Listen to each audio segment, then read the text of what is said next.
Bueno, recordad que estamos con el análisis de grupos de genes y lo que vamos a pasar a ver ahora es cuáles son las técnicas estadísticas que vamos a utilizar para poder comparar ese grupo de genes. Entonces vamos a recordar un poco cuál era la situación y vamos a ir poniéndole nombre, pero dejadme que primero os diga que el test de que vamos a hablar es lo que se conoce como el test hipergeométrico.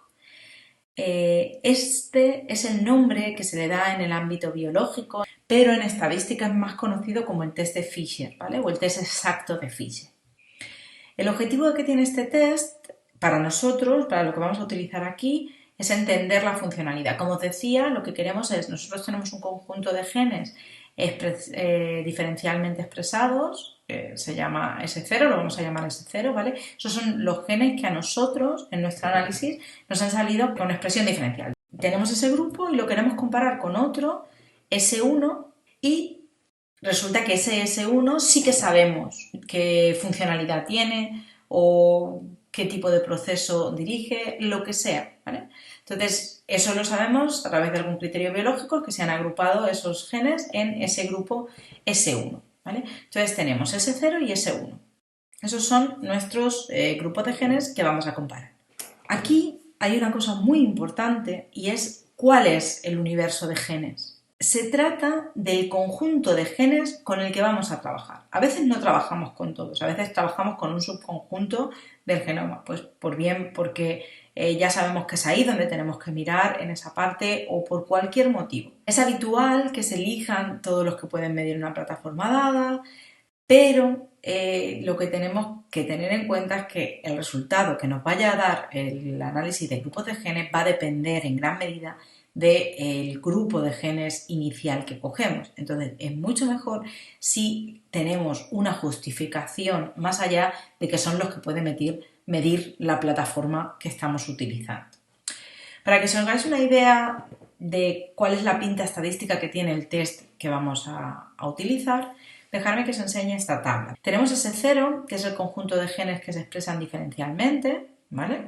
Y el complementario de S0, que serían cuáles no se expresan diferencialmente. Entonces, juntos estos dos, lo que hacen es formar G. Después tenemos de los genes que se expresan diferencialmente, cuántos de ellos pertenecen también al conjunto de genes con el que nos estamos comparando. Y ahí tenemos una cantidad de genes que está a la vez en el conjunto expresado diferencialmente y el conjunto de genes con el que nos estamos comparando. Tenemos después los que se expresan diferencialmente, pero no están en el conjunto de genes con el que nos estamos comparando. Y luego tenemos de los que no se expresan diferencialmente, cuántos caen en el grupo con el que nos estamos comparando y cuántos caen fuera de ese grupo. En total tenemos N, que va a ser el cardinal, es decir, el número de genes que tengamos en nuestro universo. Esa es la cantidad, el N mayúscula. Y tenemos subtotales que son N.1, que viene a ser el tamaño que tiene el conjunto de genes con el que me estoy comparando, N.2, que viene determinado por, y aquí es donde entra el universo, la importancia de medir el universo, luego lo veremos más adelante con un poco más de detalle, pero este N.2 va a estar determinado por el número de genes que tenemos en G menos los que ya sean los que están en S1, ¿vale? Digamos. Y luego tenemos N1 punto, que es el número de genes expresados diferencialmente, y N2 puntos, que es el de los que no están expresados diferencialmente, ¿vale?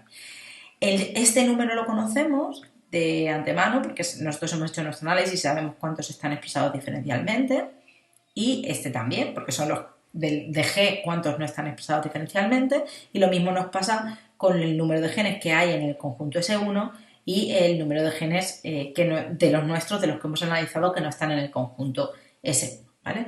Entonces, esa es un poco la idea de la tabla con la que vamos a trabajar. Y para entender cuál es el test de Fisher o el test hipergeométrico, os tengo que contar una historia que está chula, que es cómo se inventó todo esto. Resulta que Fisher estaba en una fiesta de estas inglesas donde estaban tomando el té, y una señora muy airada, empezó a pelearse con el camarero porque decía que le había vertido el té antes que la leche, al contrario de lo que a ella le gustaba. ¿Vale? Entonces, bueno, claro, todo el mundo se sorprendió, porque ¿qué diferencia hay entre poner el té o la leche primero? Y ella decía que sí, que era capaz de saber si se había vertido antes el té o la leche.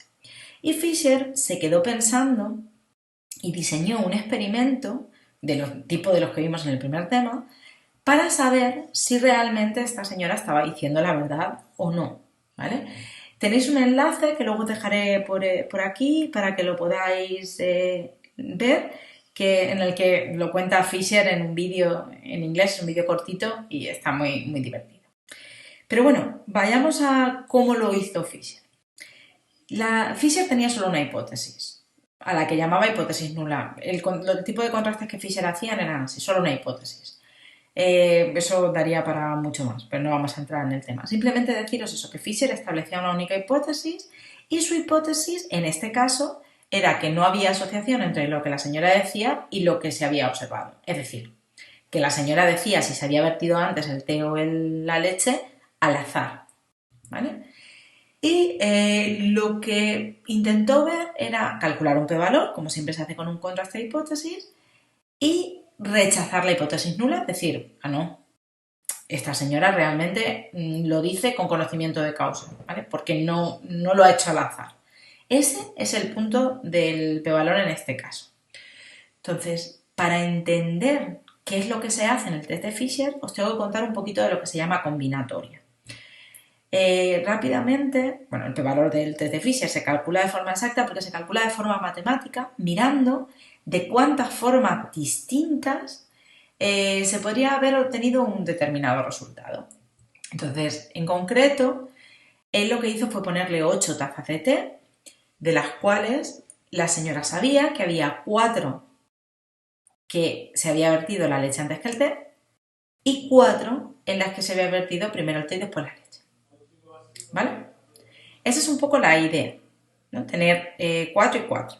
Entonces, en realidad, la señora lo que tenía que hacer era decir 4 de ellas, establecer en cuáles de las 8 tazas se había vertido primero la leche, imaginaros, de manera que las otras quedaban completamente determinadas. Entonces, ella solamente tenía que elegir 4 de las 8 y acertar. Para cada una de ellas podía acertar o fallar, ¿vale?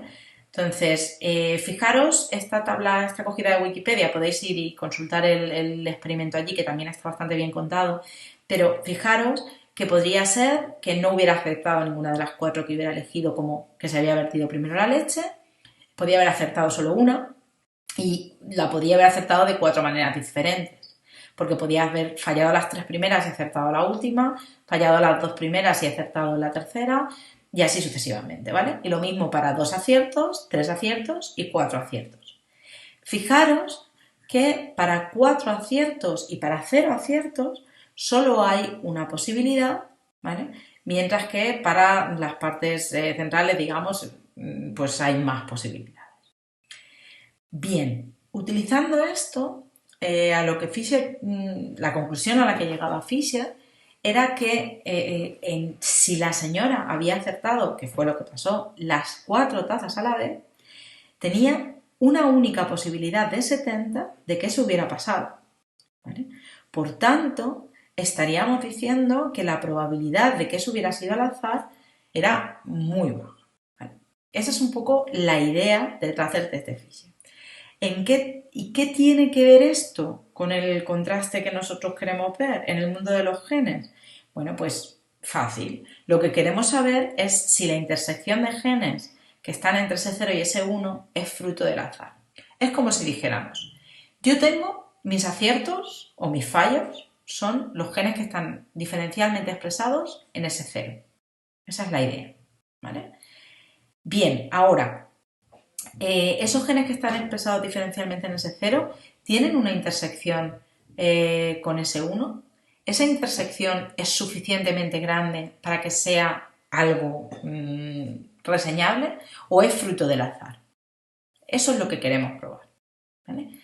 Entonces, si no es fruto del azar, pues podemos hablar de que la naturaleza de los genes que eran significativos en S0, pues tiene que ver con la naturaleza de los genes que aparecen en S1. Antes de pasar al ejemplo real, dejadme que os cuente rápidamente cómo sería el test de Fisher, ¿vale? Que lo veamos con números. ¿Cuál sería la idea?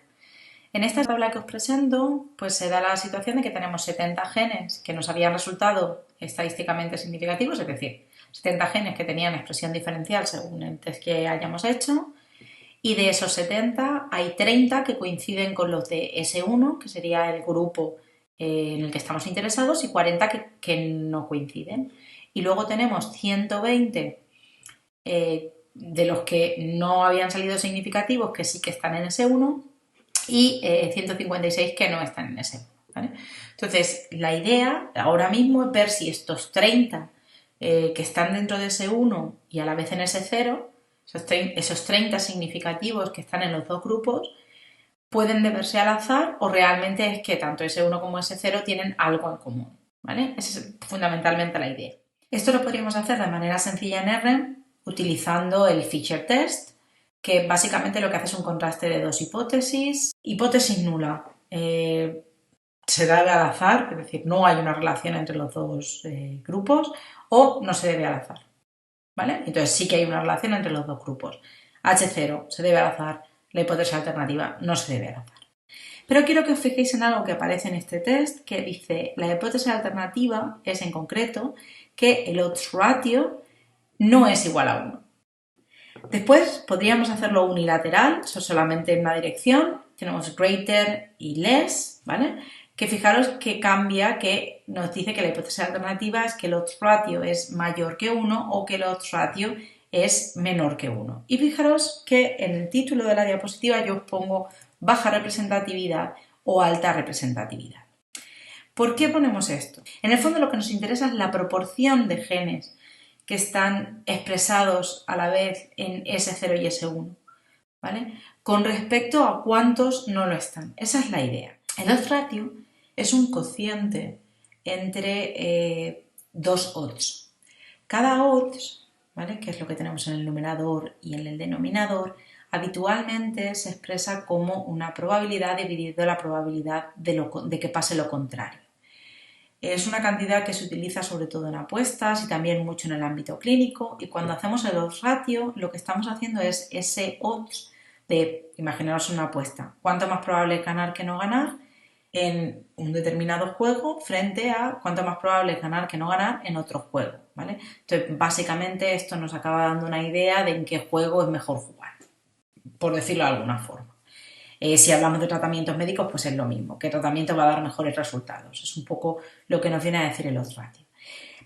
Interpretado, como lo vamos a interpretar aquí, fijaros que tiene que ver o se expresa en términos del número de genes en cada grupo, en cada una de las celdas estas que teníamos en nuestra tabla, y básicamente lo que nos va a venir a decir el numerador, nos vendría a decir pues cuál es la probabilidad en el fondo de estar expresado en S1 frente a la de no estar expresado en S1, ¿vale? Hace referencia a eso, si estoy en S1, ¿cuánto más probable es que el gen esté expresado que no expresado? ¿Vale? N1 y N2 no son probabilidades, pero el cociente sí que nos acaba diciendo eso, ¿vale? Es cuánto más probable es estar expresado en S1 que no estarlo, y luego tenemos lo mismo para los que no están en S1. Entonces, al final, lo que me viene a decir es cuál es la proporción de genes expresados en mis genes, en mi universo de genes, cuál es la proporción en comparación con la de S1. Es decir, es como si estuviéramos hablando de esos dos grupos que os decía, de esos dos tratamientos, pues en el fondo es lo mismo. Entre los genes que yo tengo y los genes que están en S1. ¿Vale? Y así, viendo esa proporción, podemos entender si realmente hay una relación entre los genes que yo tengo expresados y los que tiene expresados S1, ¿vale? Los genes que hay en S1. Si esto fuese 1, es que la proporción de genes expresados en S1 con respecto a la proporción de genes expresados en S0 sería la misma, y entonces estaríamos hablando de que ambos grupos coinciden.